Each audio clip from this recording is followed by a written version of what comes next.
Good afternoon and welcome to the April 18th meeting of the Glendale Housing Authority. Being called to order at 3:06 p.m. May we have roll call, please? Yes, Housing Authority members Ajinian, Here. Asatian, Here. Divine, Here. Kasakian, Here. Najarian, Farazian, Chair Brotman. Here. May we have your report, please? The agenda for the April 18, 2023 regular meeting of the Glendale Housing Authority was posted on Thursday, April 13, 2023 on the bulletin board outside City Hall. Thank you. And what is next?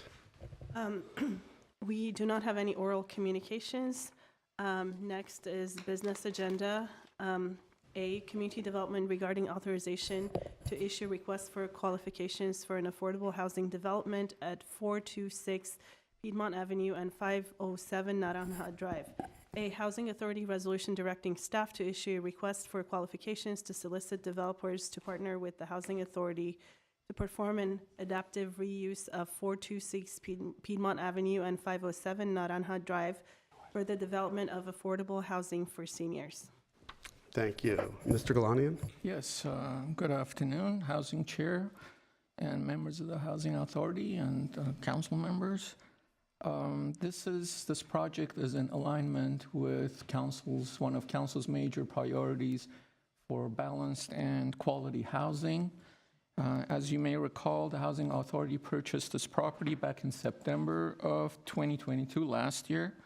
That will enable the city to move forward with converting an existing assisted living facility into potentially up to 67 rental units for senior, low-income senior households.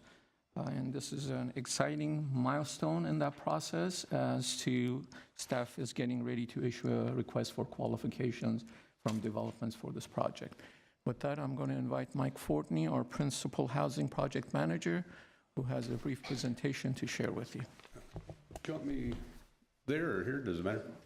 I'll run a bit of It depends how long you're going to be. It depends how long you're going to be, if you want to stand up or sit down. I would agree, but I don't have control of that. Good afternoon, Housing Authority Chair Brotman, council members, Housing Authority board members, my apologies. I'm Mike Fortney, Principal Housing Project Manager of the city. So we have. Is it on? Yeah. Okay, great. We're not on the slide one. No. There we go. There we go. Okay.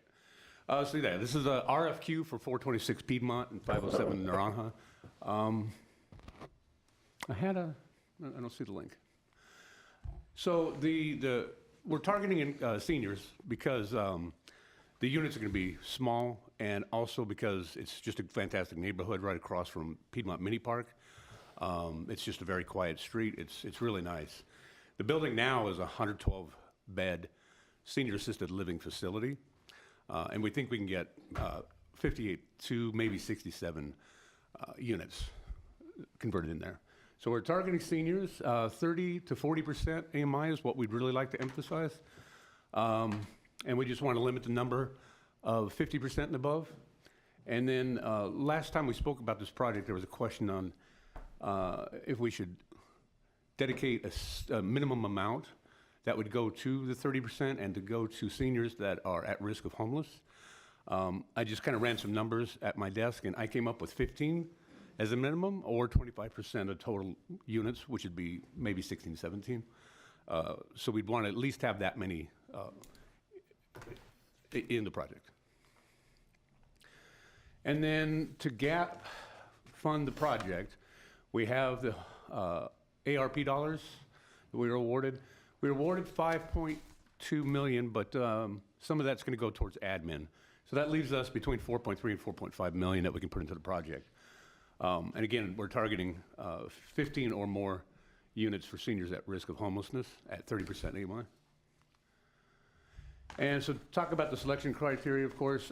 Developer experience, naturally we want to see a developer that's got a lot of experience with affordable housing development, but also with senior housing and also adaptive reuse.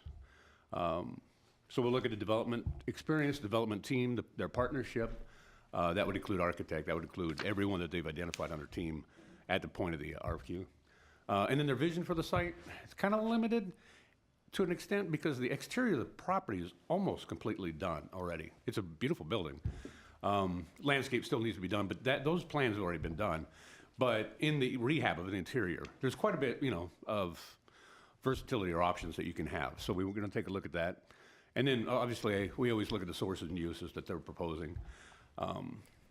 Housing affordability, so there we're looking at how many units are at the 30% and the 40%. And then we compare that sources and uses. How much are they asking from us as a gap? So as one example, if somebody is asking $5 million from the Housing Authority to gap it, but their average AMI targeting is 50%, whereas another developer may be asking for $5.5 million, but their average AMI is 40%. So the $500,000, we would run the numbers, but that could push the other candidate ahead. Sustainability. This was not in our selection criteria before. It's something we've talked about in RFQs previously, and it's something that we look at, but it was never in our selection criteria on our project. So I've put that in there this time. I've asked for LEED silver minimum, photovoltaic on the roof, EV parking stalls in the parking structure, and then when you go LEED, you've got like a menu of items so to choose from to get to that LEED silver. So they'll just show us how sustainable they want to go, and so that'll be part of the evaluation criteria. And then any additional benefits that it comes with it, and then their timeline, if it's realistic or not, and then the compliance of the RFQ. That would naturally throw anybody out if they didn't comply. And then the timeline for us would be to issue May 1, so they give staff about 2 weeks to prep up our distribution list, make sure it's all current. We'll do a pre-submittal conference at the property on May 10th so that the developers that are going to respond to the RFQ can walk through the building and ask questions. And then I put September, October for me to come back to you. It's a bit of a while. I'm giving them 60 days to respond, but with everything else going on, I wanted to make sure we have enough time to go through all the RFQs and then come to you with a recommendation. So with that, I'm very happy to answer your questions. Okay, thank you. Any questions from my colleagues? Councilmember Satrian. Can you speak more to the sustainability? Is it just for common areas, or I'm not sure if it was for this specific project that I had raised, but for us to also look into solar options for the units themselves when we are talking about affordable housing. Mm-hmm. Can you speak to that? I did not put that in the RFQ yet as for photovoltaic for each individual apartment. I can take a look at that. The second floor, none of them have balconies. Uh-huh. So we would have to take a look at that and see if it's achievable. We do have flat roofs, and we have a huge amount of room for photovoltaic, which I know potentially could power more than just the common areas, but also share a burden of the electric load in the units themselves too. If we could, I don't think it necessarily needs to be part of the RFP, but as you guys are going through your process to see what's feasible, for us to also look into if we could be able to have additional solar that would cover the units themselves. I think it's a good path for us to start looking into for not just affordable housing, but specifically for seniors, given their limited income. Housing Chair Brotman, Housing Authority Member Sartrian. As you noted, we don't have to include this, and this will be a request for qualifications to establish a list of qualified developers who can work on this project. Once they're selected or once they're shortlisted, then staff can work with the selected contracted developers to come up with some ideas to implement this solar energy program for that project. Just like for you to keep that in mind as you're selecting. Yep, absolutely. I've got a quick question. Yes. Yeah, it is my understanding, I mean, can they start submitting RFPs right after June 30? June 30. Yeah, so I'm giving them 60 days to respond. 60 days, after June 30? No, they'll come back to us June 30. Oh, and then come I'm back? gonna issue it May 1. Okay. Yeah. Councilmember Devine, any questions? No, my main concern was about the funding, and you had said that there'd be maybe 6 million available, but we would have to, is that the gap you were talking about? So I don't know what the gap's going to be yet until we get the proposals back. The 6 million, I think that comes from the 4.3 to 4.5 that we have in home ARP, and then we'll have 1.8 million in home regular dollars. So we have 6 million that we can put into the project. Okay, good. I This is just- exciting to have another project on the way, and Yeah. adaptable reuse is always a good way to go. Great, thank you. Councilmember Kasakian? No comment. No questions? And just following up on the gap, so you said we have about 6 million, but you're thinking it's probably, we're going to need more. I think we are, because we're targeting such low income. And you have a ballpark? Because I think in the staff report you mentioned 10 million, is that, or did I make that up? I thought there was something that You might have made that up. I don't recall. maybe I made that up. What, do you have a ballpark and kind of, or you don't want to talk about that at this point? No, if I were to ballpark it, I would say upwards of 3 million more. Okay. I hope not to be proven wrong when they come in. Okay. And we think that sources for that would be TBD? I mean, Measure S, what are, So right now, I'm just numbers off the top of my head. I think we have about 4 million in Measure S allocated to affordable housing developed already. I'm going to come back to you with additional fund requests for Harrower. I've been warning you about that for months. But that's a small amount, well, compared to 4 million. So we do have some money there, and then we do have some money in another fund. Our low mod, though, is completely wiped out. okay. Yeah. Okay.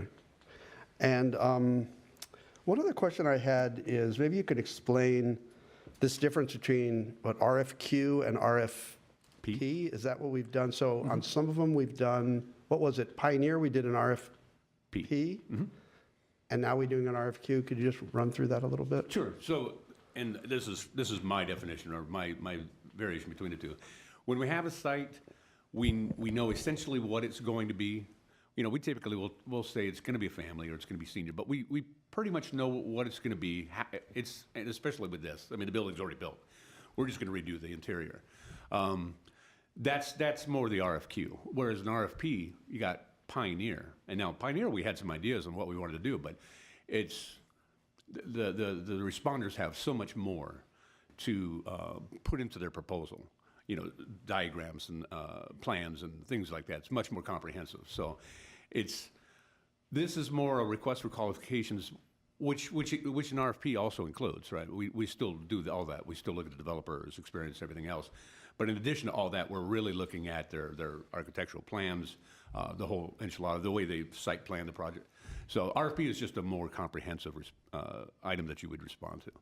But in this case, are we giving them plans, or it's still like a blank sheet in as far as the interior goes? As far as the interior goes, it is a blank sheet. Okay. They can do what they, yeah. But they're basically going to be knocking down interior walls, converting some of the common area space, converting, there's a large kitchen that serves the community that we can't have that in an affordable housing project.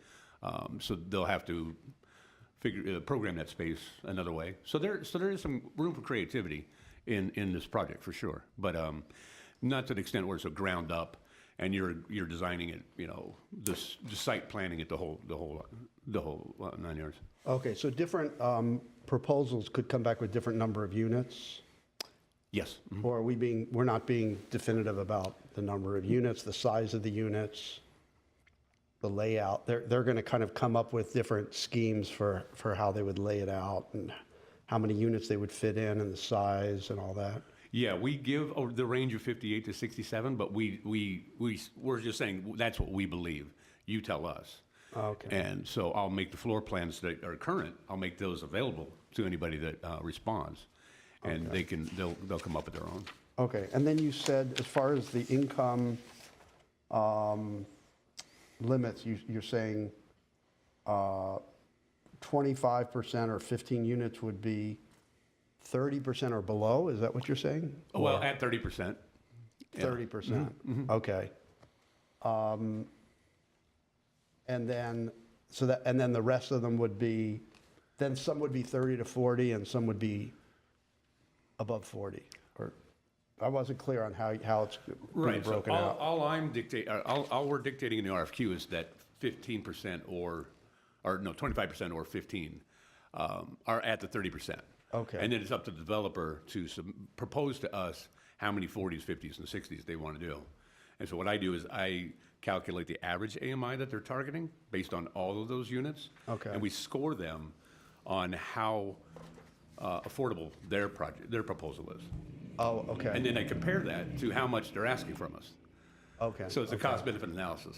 Okay. And these are going to be, are these going to be one-bedrooms or Mostly studios and one-bedrooms. studios and one-bedrooms? Because we have some couples and we have some single people, right? So we will have some one-bedrooms, but that, again, is stuff that they're going to tell us. Right, they're gonna look at the floor plans, they're gonna walk the site, they're gonna figure out what they think they can do. Okay, And, yeah. okay. Yeah, one quick thing, on the unit size, I don't know if you recall me saying before, but the 67 units, the max that I think we could get out of that would have some of the units small, like just under 300 square feet each, very small units. So the developer would need to know if that's even deliverable, if it's, ADA accessible, if it works for them. And some won't, and some will. So we'll get a mix. Okay. Oh, I know, one other thing I was going to ask you. How about like programmable community spaces? Because I think in a senior environment, you definitely want places for people to gather and watch movies, play, whatever people want to do. Is that going to be part of it? Yes, we'll evaluate that also. Okay. So, and this property, it doesn't have much outdoor space at all, and it doesn't have balconies. So it does have a couple of inner courtyards, and it has the mini park right across the street. But as it is present, it has a lot of community space. It has a lot of community spaces, I should say. So they'll probably eat into some of it to get another unit or two, but we will evaluate that and try to determine if that's if they went too far or they didn't go far enough. Okay. So, but yeah, we definitely want community space. And then it's more than just building it, it's also managing programming and all that. And usually they bring in somebody else to do that, right? Some developers have their in-house, both Link and National Core, whom we've done two projects with now. Right. They both have in-house management.